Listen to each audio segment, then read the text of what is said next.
Major route for the transport of goods from the Durban port as well as for holidaymakers has been blocked. The strike action has prompted the Road Freight Association to write an open letter to President Cyril Ramaphosa. It says that what is happening is the sabotage of the South African economy through attacks on the logistics chain of South Africa. To discuss, we're joined by the CEO of the Road Freight Association, Gavin Kelly. We're also joined by tourism lecturer from the Tshwane University of Technology, Unathi Sonwabile Henama. Thank you both gentlemen for being with me. Mr. Kelly, what's the situation right now on the N3 as far as you understand? Good evening to all your viewers. Good evening, Francis. Good evening, Doctor. Right now, the report's coming through, and I'm just watching a monitor to my right. If my eyes keep going, they do forgive me. It seems that the route is being cleared. Traffic has started to flow. Obviously, there will be a bit of a backlog for a couple of hours in terms of getting all of that traffic flowing back to what it needs to flow back to in terms of its route. But it seems that we have managed to clear the route, got those offending vehicles out of the way, and getting back to normal as fast as we can. We know that there's poverty, there's opportunism, there are people in this country very concerned about a lack of job opportunities. Staying with you, Mr. Kelly, why do you say what's going on is pretty deliberate economic sabotage? Well, this problem hasn't been around, since only the beginning of the week. This has been around for a number of years, and there have been task teams and various proposals put on the table to address this. And on the one hand, we are quite disappointed that these proposals and these actions that the various departments need to take haven't been put in place. We understand there's bureaucratic red tape, but 5 years is a bit long. But on the other hand, there are very, very easy ways to raise concern about issues. Now, to go and stand and block, and it isn't only the N3. Most people think it's only the N3. The N3 is the major route in the country, and it's a country carrying a lot of transport all the way up into Africa, to our neighboring states, but it's across the country. It's crippling the country as a safe, efficient transit port for many of our countries to the north, and it's killing our own economy in the country itself. This is nothing else than sabotage. You can go and chat to those structures who have promised to do what they want to do, and you place the pressure there. You don't start attacking the logistics supply chain that will cause long-term damage to this country. This is sabotage. Let me move to you, Unathi Henama. The N3 also a major tourism route, so if some taking a long weekend, just give me a sense of the impact of a major, lengthy blockade. People use the N3 to access KZN, to access the north of KZN, to access the south coast, and also to access parts of the Eastern Cape, such as Mthatha. So people use this long holiday to go home. People use this long holiday to go on holiday. So this is economic espionage, because the vast majority of South Africans, when they go on holiday, Gautengers love KZN to go on holiday there. So we are robbing the economy of KZN from a lot of tourists who would come and create jobs there, and we're also robbing people who want to go home and visit friends, family, and relatives. And that is the major market for domestic tourism in the country. And it also does not augur well for South Africa, because people always say it's a great country to visit, but am I safe? So this once again deteriorates our image as a tourism destination, which is very, very unfortunate. Yeah, and if you get stuck for hours and hours trying to get to Durban or anywhere else in KwaZulu-Natal, you may think twice next time. So the future implications are there as well. It leads to cancellations. It leads to the detriment of the tourism value chain in KZN, the two floods, the July unrest, and this. So you'll choose other destinations. Every time, like for example, recently the price of petrol has gone up. Gauteng tourism is enjoying it because people will travel close to home. So this is quite serious espionage for the economy of KZN. And the tourism authorities in KZN must be clear that when the entry does not work, you are starving our brothers and sisters who depend on the tourism value chain to put food on the table.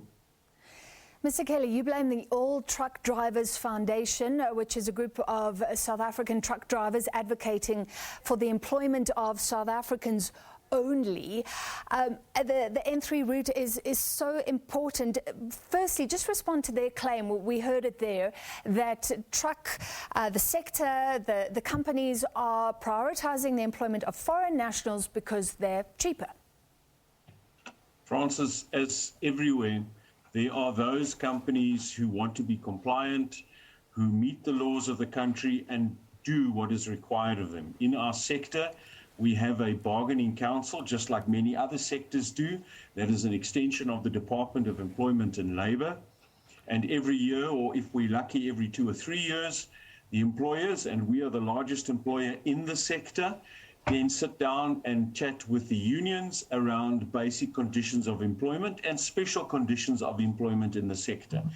Special condition, for example, would be maximum driving hours. You don't want people driving 24 hours a day, 7 days a week, or whatever the case may be. So we negotiate with the unions, we come to an agreement, and then we set up a system or a level of what is called minimums or agreed tariffs within the sector for employees, for drivers or whatever other employers there would be, and then we pay those. There are employers, so companies, transporters, who are not they're not registered with the council, and they want to employ who they like at the rate they like. And the type of individual that you're going to employ, sadly, is going to be somebody who cannot defend themselves, who cannot run to structures like the council or the CCMA, and generally, not always, but generally, are foreigners. Why? Because they don't have the work permits to work in this country. So now, if you're in the country legally, you've got very little recourse to go and complain to the Department of Employment and Labour or any of those inspection councils that exist in the various sectors. And it's not just the transport sector, but you've got very little avenue to follow to try and plead your case. Yeah. So now what we have is an amount of employers out there who aren't registered or not compliant, are employing these foreign illegal individuals, illegal because they don't have work permits, they don't have any permit that allows them to work legally, and then could register with council, and are then paying them substandard rates. So what happens is they then decide to move out the South African citizens because they need to pay them that higher rate, and they can operate their company at a far lower level of expense in terms of employees. Mr. Kelly, I'm sorry, we're running out of time. So what you're saying is you're confirming the complaint, but you're saying there are many companies who are compliant, who are not doing this. Correct. And what we've been saying from the beginning is identify the non-compliant companies and deal with them. Deal with them. And there's plenty of legislation to deal with them. You are obviously frustrated. Final question to Mr. Kelly. You're obviously frustrated with the lack of action. You say it looks like gangs, well, there's an extent of lawlessness here. It's been going on for a long time. You go as far as saying that if government doesn't act now, we will have no country left. Why are you extrapolating to kind of the end of the demise of South Africa? Because it will be the end. Remember, we're a corridor for a number of countries to the north of us. We have many shipping lines that come past us. Now they come along and they can't get their containers on or off the ships as they normally would do. They stand outside of our ports for days on end. We get fines from these shipping lines in US dollars at 20 and 15,000 Rand per container per day that they are delayed. We are going to, if we continually break our logistics system, if we continually break the logistics chain, our own companies will start to struggle. And those who've got manufacturing industries or have invested will withdraw. Unemployment will increase, poverty will increase, and we'll slide down the slope into a totally failed state. Sure. Dr. Henama, final question for you. I mean, you can comment on anything that has been raised here because the implications are very serious. And then the whole issue, the whole discussion of foreign nationals, the blockades that we've seen, the fight, and then we, of course, have government ministers supporting quotas in some sectors. I'd love to know what impact you think that is having on the way we're being seen on the African continent right now, which is also important for tourism. The tourism, South Africa is becoming a failed state. We are a typical African country. And as Oliver Tambo said many years to the ANC in exile, make the country ungovernable. We are currently at that stage. Nothing is working in this country. It's bad for tourism and bad for everybody. Why is the Department of Labor not doing its job? Why are our borders porous? For the tourism industry to succeed, we need an enabling environment, a state that's responsive. We always say, Francis, if the cities and towns are good enough for the citizens to stay there, the tourists naturally come. And that applies to each and every other industry. We need government to do its job. Back to basics, protect your citizens, let there be law and order, not this unfreedom that we experience in this country. For now, Francis, we are a failed state. All right.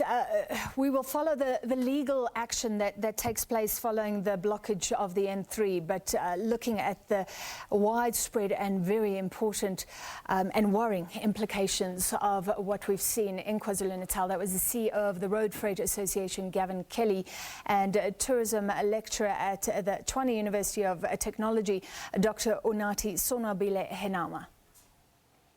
Let's take a look now at your sporting action.